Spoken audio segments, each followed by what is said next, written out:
यह नियति के चक्रव्यूह में घिरे दो भाइयों की कहानी है। हमारे महान सनातन इतिहास से एक छोटी सी बात आप सभी को बतानी है। विजयधारी क्रुद्ध था, आज सब पे भारी था। मृत्यु से वह नहीं उसके, बाणों से विचलित स्वयं गांडीवधारी था।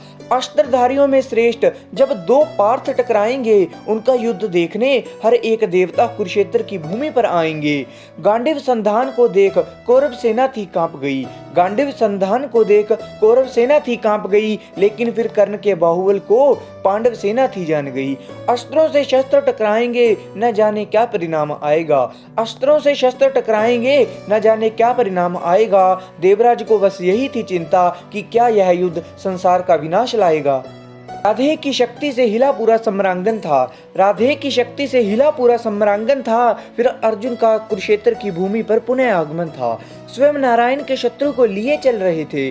स्वयं नारायण के शत्रु को लिए चल रहे थे। देवराज भी अनेकों प्रकार से उसको छल रहे थे। फिर भी उसका रथ जरा सा भी ना डोला।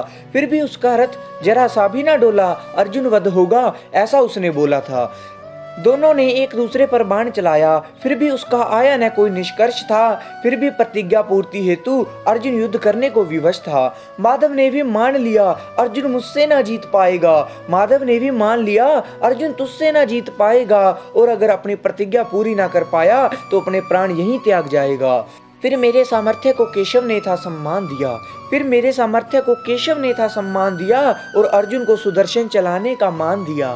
फिर अर्जुन ने भी सुदर्शन त्याग दिया। फिर अर्जुन ने भी सुदर्शन को त्याग दिया।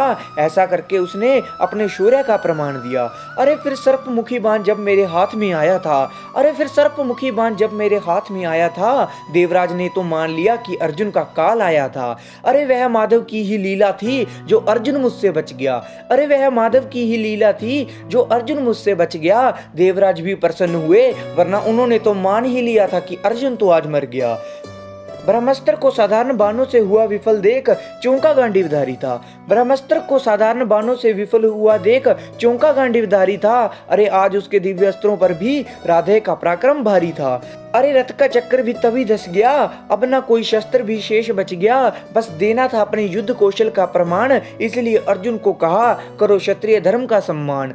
लेकिन माधव ने फिर मेरे दुष्कर्मों का ज्ञान मुझे कराया था। लेकिन माधव ने फिर मेरे दुष्कर्मों का ज्ञान मुझे कराया था। मुझे हर एक अधर्म से जोड़ने वालों, माधव ने भी बस मुझे दूत सभा में गलत बताया था। लज्जा से मुख मेरा झुका था, फिर भी धनुष न त्याग पाया था। लज्जा से मुख मेरा झुका था, फिर भी धनुष न त्याग पाया था। मित्र दुर्योधन के ऋण से बंधा था मैं, इसीलिए ना पीछे हट पाया था। श्राप पर भारी मेरी शक्ति पड़ी। श्राप पर भारी पड़ी मेरी शक्ति, जो मैंने ब्रह्मास्त्र भी चलाया था, पर अंत भगवान के आगे मैं ना टिक पाया था। धनुष त्याग जब मैंने रथ को उठाया था। धनुष त्याग जब मैंने रथ को उठाया था, तब अर्जुन ने निहत्थे पर बाण चलाकर मेरी शक्तियों का ज्ञान सभी को कराया था। होते ही तुम सर्वश्रेष्ठ तो यूं निहत्थे पर बाण ना चलाते तुम। होते तुम सर्वश्रेष्ठ तो यूं निहत्थे पर बाण ना चलाते तुम। मुझसे लड़ने के लिए स्वयं धरती पर उतर आते तुम। सर्वश्रेष्ठ होने का तेरा भ्रम भी मैं तोड़ देता, बस अगर उस दिन तू माधव का रथ छोड़ देता।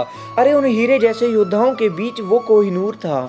उन हीरे जैसे योद्धाओं के बीच वो कोहिनूर था। खुद को सर्वश्रेष्ठ कहने वालों का अहंकार भी तब चूर चूर था। पुत्र के मृत्यु पर उस दिन सूर्य का प्रकाश भी था झुक गया। उस शूरवीर की मृत्यु पर गंगा का बहाव भी था रुक गया। उसे तुम अधर्मी कहते हो जिसे नारायण ने विश्व बताया है।